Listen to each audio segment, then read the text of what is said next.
Hello दोस्तों, मोहब्बत को जब भी याद किया जाता है हीर, रांझा, लैला, मजनू व ताजमहल को सबसे पहले याद किया जाता है। ताजमहल मोहब्बत की वो निशानी है जिसकी पूरी दुनिया दीवानी है। ताजमहल को दुनिया के 7 अजूबों में से एक माना गया है। आपको बता दूं कि भारत के उत्तर प्रदेश राज्य के आगरा शहर में स्थित यह एक विश्व धरोहर मकबरा है। मुगल सम्राट शाहजहां ने अपनी पत्नी मुमताज महल की याद में इसे बनवाया था, जिसका दर्शन करने एक दिन में हजारों लोग यहाँ पे आते रहते हैं। क्या आपको पता है कि इस ताजमहल का जो वास्तु शास्त्र थे वो कौन थे, जिसे आज की दुनिया में आप इंजीनियर बोलते हैं? जो इसे डिजाइन किया था, जिसने इसका डिजाइन करके इसे शाहजहां की मुमताज की यादों में बनाकर इसे दुनिया के अजूबों में लाकर खड़ा कर दिया, तो आप क्या इसके बारे में जानते हैं? नहीं जानते तो जान लीजिए। इसके जो इंजीनियर थे, वास्तु शास्त्री थे, वो कौन थे? उस्ताद अहमद लाहौरी। जी हाँ, उस्ताद अहमद लाहौरी, जिन्होंने शाहजहां की मुमताज के लिए इस ताजमहल का आर्किटेक्ट के रूप में जाने गए। जी हाँ दोस्तों, चांदनी रातों में चमकती यह ताजमहल का निर्माण ऐसे ही नहीं हुआ है। इसमें करोड़ों रुपए लगे हैं। ऐसा माना जाता है कि 1643 ईस्वी में इस ताजमहल का निर्माण प्रारंभ हो गया था, और आपको बता दूं कि 1653 में लगभग 32 मिलियन रुपयों के लागत के साथ, यह अनुमानित लागत के साथ, यानी कि 52.8 बिलियन रुपया इसमें लगा था। इसके निर्माण परियोजना में सम्राट उस्ताद अहमद लाहौरी के लिए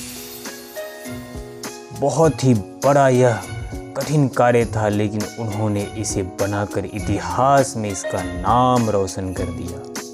इसका निर्माण लगभग 10 वर्षों तक चला था तथा इसमें 20,000 से अधिक कारीगरों ने काम किया और इसे बनाया, और 2007 में इसे 7 आश्चर्यों में से एक घोषित कर दिया गया।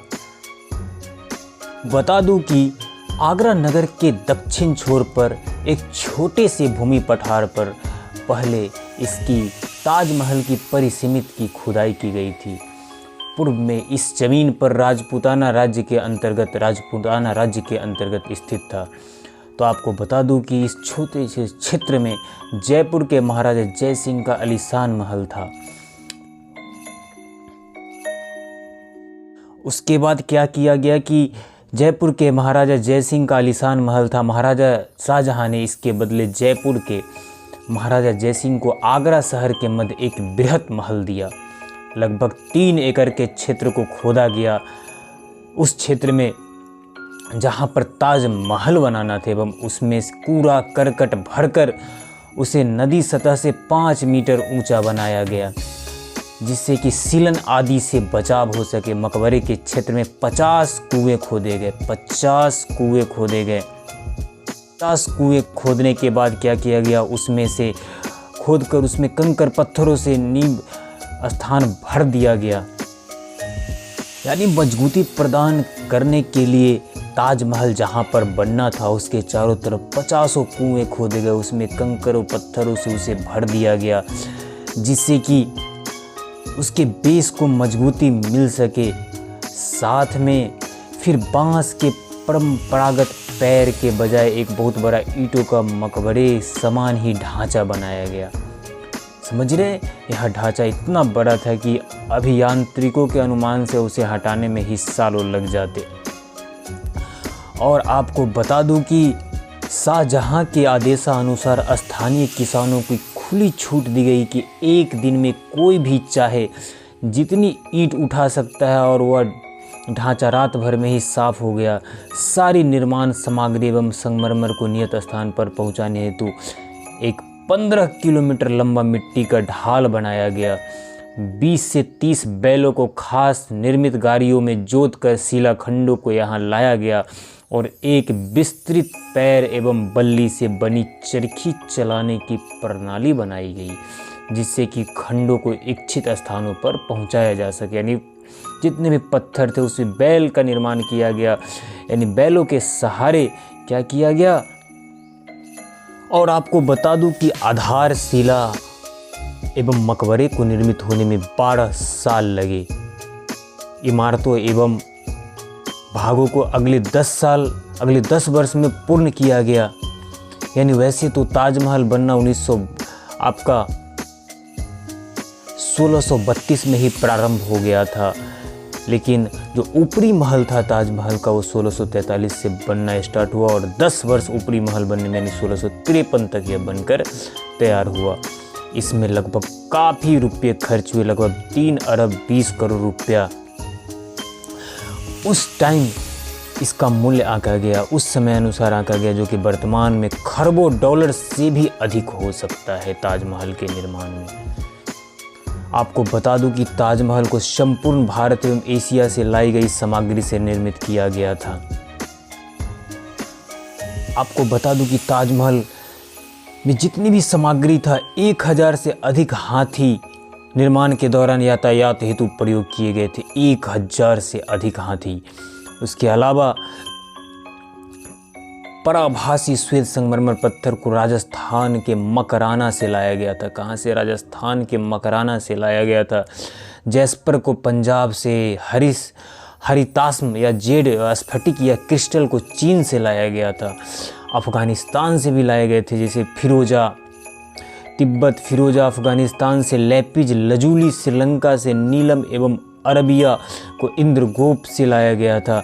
कुल मिलाकर 28 प्रकार के बहुमूल्य पत्थर एवं रत्न श्वेत संगमरमर में जरे गए थे। आप समझ सकते हैं दोस्तों। आपको बता दूं कि ताजमहल का केंद्र बिंदु है, जहां एक वर्गाकार नींव आधार पर बना श्वेत संगमरमर का मकबरा आप देख रहे हैं। इसके बीच में आप सेंटर में देख सकते हैं, यह एक सममितीय इमारत है जिसमें एक ईवान यानी अतीव विशाल वर्गाकार मेहराब रूपी द्वार है। इस इमारत के ऊपर एक बृहत गुंबद सुशोभित है। अधिकतर मुगल मकबरों जैसे इसके मूल अवयव फारसी उद्गम से है। जहां पर आप देख सकते हैं कि ताजमहल की जो अंदर मकबरा है मुमताज और शाहजहां का, उसे कितना खूबसूरत यहाँ पे आप देख सकते हैं कि कब्रों को घेरे हुए जाली की कितनी खूबसूरत दीवारें बनाई गई है। यहाँ पे आप खुद देख सकते हैं। इसके अलावा आप इसमें और देख सकते हैं, इसके नीचे जो खूबसूरत वहाँ पे कब्र है, इसका आप दर्शन सामने से कीजिए। देखिए, ये रहा मुमताज महल और शाहजहां का कब्र। शाहजहां एवं मुमताज महल की कब्रें आप अपने सामने देख रहे हैं। साथ में आपको एक और बात बता दूं कि आपके सामने जो अभी दिख रहा है, यह ताजमहल का अंतस है, यानी इसका जो है आंतरिक कक्ष, ताजमहल का आंतरिक कक्ष परंपरागत अलंकरणों से एकदम सजाया धजाया गया है। कितनी नक्काशी की गई है आप खुद देख सकते हैं आप अपने सामने। इसके अलावा ताजमहल का बाहरी अलंकरण भी आप देख सकते हैं अपने सामने। ताजमहल का बाहरी अलंकरण कितना सुंदर नक्काशी किया गया है। मुगल वास्तुकला का उत्कृष्टम उदाहरण है। आप मुगल वास्तुकला के उत्कृष्टम उदाहरण देख रहे हैं कि ताजमहल में बड़े पिस्ताक का क्षेत्र छोटे से अधिक होता है, उस अलंकरण के ही इसी अनुपात में बदलता है। आप देख सकते हैं ताजमहल में पाई जाने वाले सुलेखन आपको इस पे दिखने को मिलेगा। यह जो है फ्लोरिड थुलुप लिपि के हैं। फारसी लिपिक अमानत खां द्वारा सृजित है। ये सब किसके द्वारा? अमानत खां ने इस लिपि को लिखा था। आप देख सकते हैं कि संगमरमर के शेनो टैप पर किया गया कार्य अतीब नाजुक, कोमल एवं महीन है। जैसे ही आप ताजमहल के गेट के पास पहुंचेंगे, आपको लिखा मिलेगा, हे आत्मा, तो ईश्वर के पास विश्राम कर, ईश्वर के पास शांति के साथ रह तथा उसकी परम शांति तुझ परवर से। ये आप इसके गेट पे आपको लिखा हुआ देखने मिलेगा जब आप ताजमहल के द्वार से प्रविष्ट होते हैं। ये आपका खूबसूरत इनसाइड इमेज है, इनसाइड ताजमहल, मुमताज महल और टॉम रेयर वीडियो। और ये आपका रहा ताजमहल में मुमताज महल और शाहजहां का खूबसूरत मकबरा। आपको बता दूं कि आपको यहाँ पर 300 वर्ग मीटर का चार बाग एवं मुगल बाग, इस बाग में ऊंचा उठा पथ है। यह पथ इस चार बाग को 16 निम्न स्तर पर बनाई क्यारियों में बांटता है। आपको बता दूं कि उच्चतल पर बने तालाब में ताजमहल का प्रतिबिंब दृश्यगत होता है। आप इसमें ताजमहल का प्रतिबिंब आपको ताजमहल का प्रतिबिंब यह मकबरे एवं मुख्य द्वार के मध्य बना यह प्रतिबिंब इसकी सुंदरता को चार चांद लगाता है। अन्य स्थानों पर बाग में पेड़ों की कतारें, आप देखेंगे कि पेड़ों की कतारें एवं मुख्य द्वार से मकबरे, प्रयत्न, फव्वारे, ये सारी चीज़ें आपको देखने को मिलेगी। यहाँ पर उच्च तल के तालाब को अल हौद एवं कबथार कहते हैं। क्या कहते हैं? कबथार कहते हैं। आप कभी जब जाएंगे ताजमहल लेने की तो आप इन सारी बातों को ध्यान रखेंगे। वहाँ का जो संगमरमर और आपको के पैदल पथ और जो ज्यामितीय ईंट और जड़ी बूटियों से क्यारियों का जो निर्माण किया गया वह कश्मीर के शालीमार बाग जैसा दिखाई देगा आपको। आपको बता दूं कि ताजमहल के पूरा होने के तुरंत बाद ही शाहजहां अपने पुत्र औरंगजेब द्वारा अपदस्थ कर दिया गया और आगरा के किले में नज़रबंद कर दिया गया था। और 19वीं सदी आते आते ताजमहल की हालत काफ़ी ख़राब हो गई थी। 1857 की जब स्वतंत्रता संग्राम हुआ उसके दौरान ताजमहल को ब्रिटिश सैनिकों एवं सरकारी अधिकारियों द्वारा काफ़ी विरूपण सहना पड़ा था। फिर भी ताजमहल अभी तक हम लोगों को देखने के लिए स्थित है। आपको बता दूं कि प्रत्येक वर्ष 20 से 40 लाख दर्शक इस ताजमहल ने बहुत सारे दर्शकों 20 से 40 लाख दर्शकों को आकर्षित करती है। यहाँ पे लगभग 2 लाख से अधिक विदेशी आते हैं हर वर्ष। अब आप कई वीडियो में सुनते होंगे कि ताजमहल के नीचे भगवान शंकर का मंदिर था, मूर्ति था। तो आपको बता दूं दोस्तों, ऐसा कुछ भी नहीं। ताजमहल एक प्रेम का खूबसूरत नमूना है। आप जाइए वहाँ पे, घूमिए, इन सारी बातों को ध्यान रखिए और गौर से देखिए कि हमारे इतिहास में कितनी खूबसूरत चीज़ें बनाई गई है। यह प्रेम की एक अद्भुत निशानी है।